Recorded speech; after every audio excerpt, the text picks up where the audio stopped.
I'm 77 years old, and I need to tell y'all something that most women ain't never gonna admit out loud. Something I've been carrying for 3 years now. Something that still wake me up in the middle of the night, staring at that ceiling, wishing I could take it all back.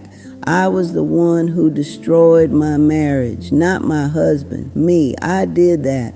My husband, James, and I, we was married 48 years, raised 3 babies together, built a whole life from nothing. Went from a little 1-bedroom apartment in Detroit to owning our home free and clear. And for most of them years, I told myself we had a good marriage, solid, stable, the kind that lasts. But here's what nobody tell you about long marriages. You can stay married for decades and still be alone. You can share a house with somebody and never really let them in. James died 3 years ago, stroke. He was just sitting in his chair watching the evening news. And by the time them paramedics got there, he was gone. But about a week before it happened, he said something to me. We were sitting out on the porch after dinner, and out of nowhere, he just looked at me and said, "Dorothy, I'm still here. Been here the whole time. I just wish you'd let me back in." You know what I did? I got up and went inside. Told him I had dishes to do. Left that man sitting out there by himself. A week later, he was dead. And them words, "I just wish you'd let me back in," I think about him every single day. 'Cause he was right. He'd been trying to get back in for years. And I wouldn't open the door. Now look, I need y'all to understand something. In them early years, James wasn't perfect. No man is. He worked 60-hour weeks at that plant, missed school plays, forgot anniversaries.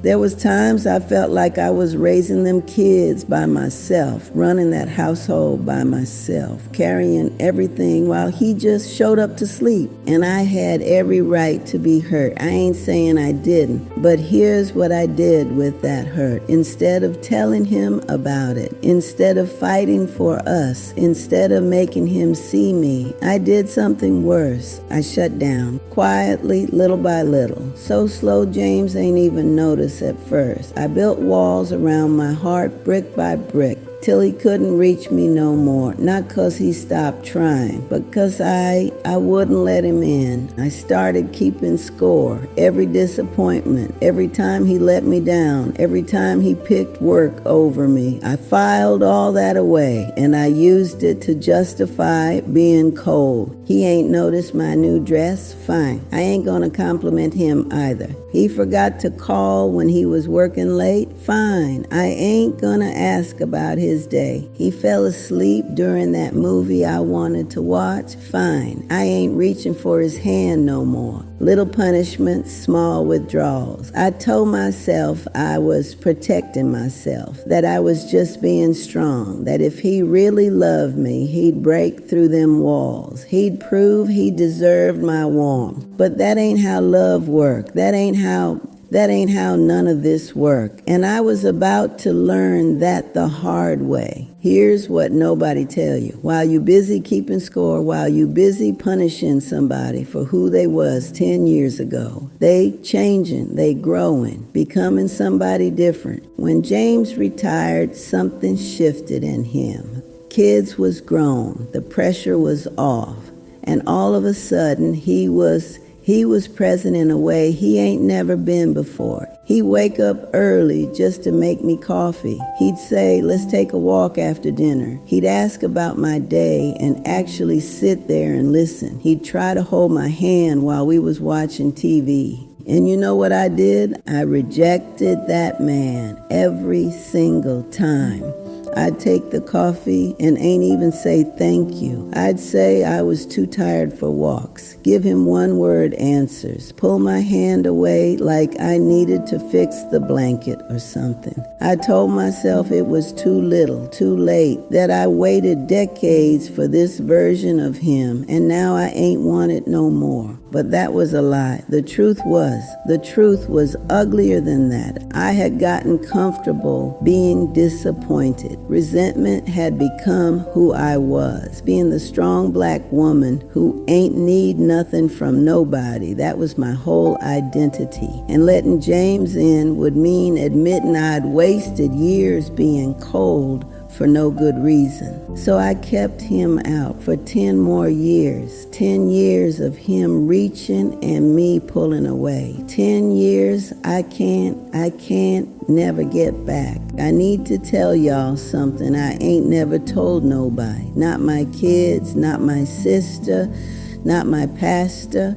About 2 years before James passed, he planned a trip for us to Ghana, West Africa. See, James had got real into researching our family history after he retired, spent hours on the ancestry websites, did the DNA tests and everything, and he traced his people back to the Ashanti region, 4 generations back before the ships, before everything got taken from us. It became his dream to go there, walk where his ancestors walked, see Cape Coast Castle, do that door of no return ceremony and come back through, complete the circle, he said. He talked about it for years, and finally, he booked it. 2 weeks in Ghana, flights, hotels, tours, everything planned out. He was so excited when he showed me that itinerary. His hands was shaking, and I said no. I said it was too far, too expensive. Said I ain't want to be on no plane that long. Said Africa wasn't safe. All excuses, every last one of them. The truth, I was scared that if I went with him, if I let myself share something that deep, I'd have to feel something. I'd have to be close to him. I'd have to admit I still love that man and had been running from it for years.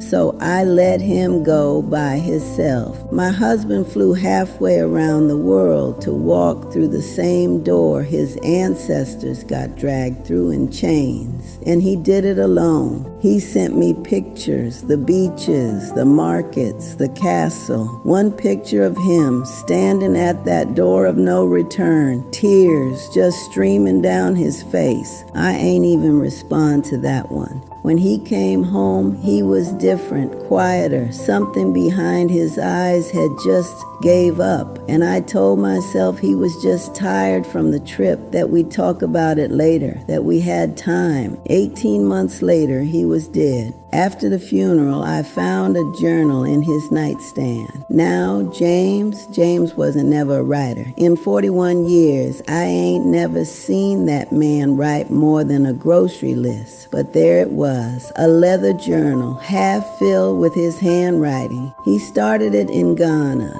sitting alone in that hotel room in Accra, looking out at a city he dreamed of seeing with his wife. I can't read y'all all of it. Even now, 3 years later, I can barely get through it without breaking down. But there was one paragraph that I think about every single day that wakes me up at 3 in the morning. He wrote, I spent 10 years trying to find my way back to Dorothy. I don't know when I lost her, don't know what I did, but I know she gone. She right there in our house, but she been gone for years, and I don't know how to reach her no more. I'm tired.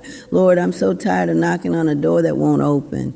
He thought it was his fault. My husband spent the last 10 years of his life thinking he did something wrong, trying to fix a problem that ain't exist, trying to earn back a love I ain't never lost. I just stopped showing it. And I let him believe that through my silence, through my walls, through me refusing to let him in. I let the man I loved die thinking he wasn't enough. Here's what I need y'all to understand. There's 2 ways to destroy a marriage. The first way is loud, affairs, abuse, walking out, the stuff everybody can see, the stuff you can point to and say, that's why it ended. The second way is quiet, withdrawal, being cold, slowly taking away your warmth till the person you love is just standing out in the cold, knocking on a door you won't open. The second way is worse. 'cause nobody see it, 'cause you can deny it,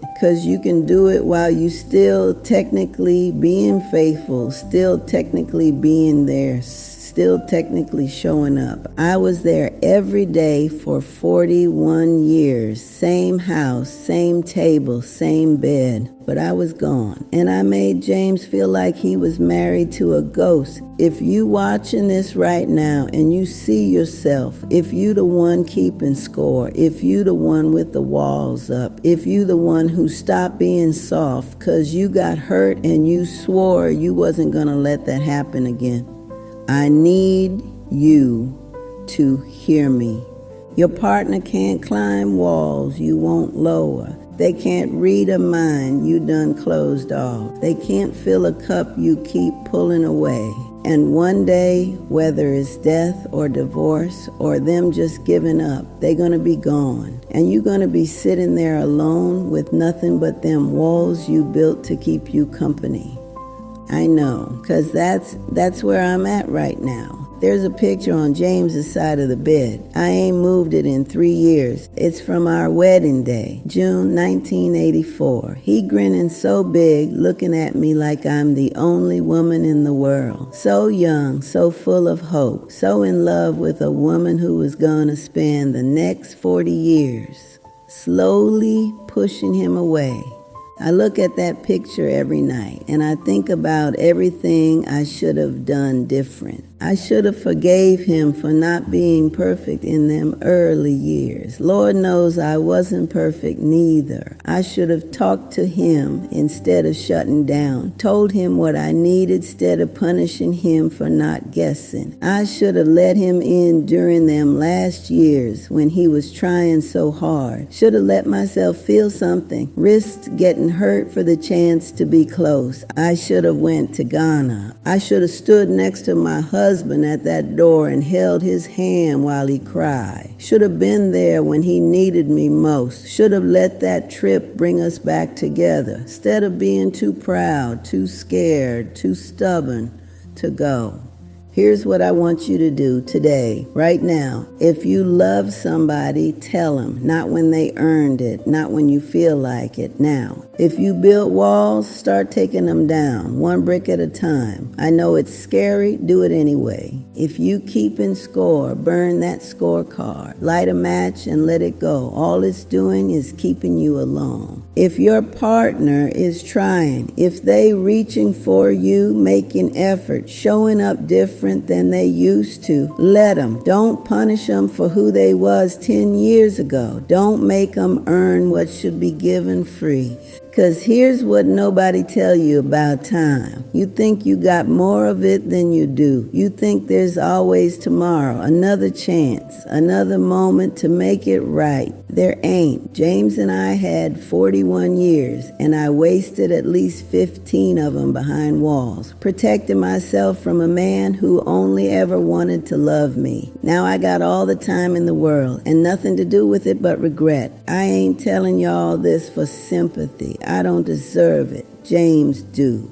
I'm telling you this because you still got time. Your person's still here. You can still lower them walls. You can still reach back when they reach for you. 3 years ago, I would have gave anything for one more day with James, not to apologize. Apologies, just words. To show him, to be soft when I've been hard, to take his hand when I pulled away, to say yes, yes to Ghana, yes to the walk, yes to being close instead of being right. I ain't get that day. You still might. Don't waste it like I wasted mine. This channel got people like me sharing the lessons we learned too late. So you ain't got to learn them the hard way. If this meant something to you, go ahead and subscribe. Turn on them notifications. Leave a comment. Share this with somebody who need to hear it. And if you got a story of your own, something you learned that might help somebody else, there's a form down in the description. Fill it out. Maybe next time we'll be sharing your story.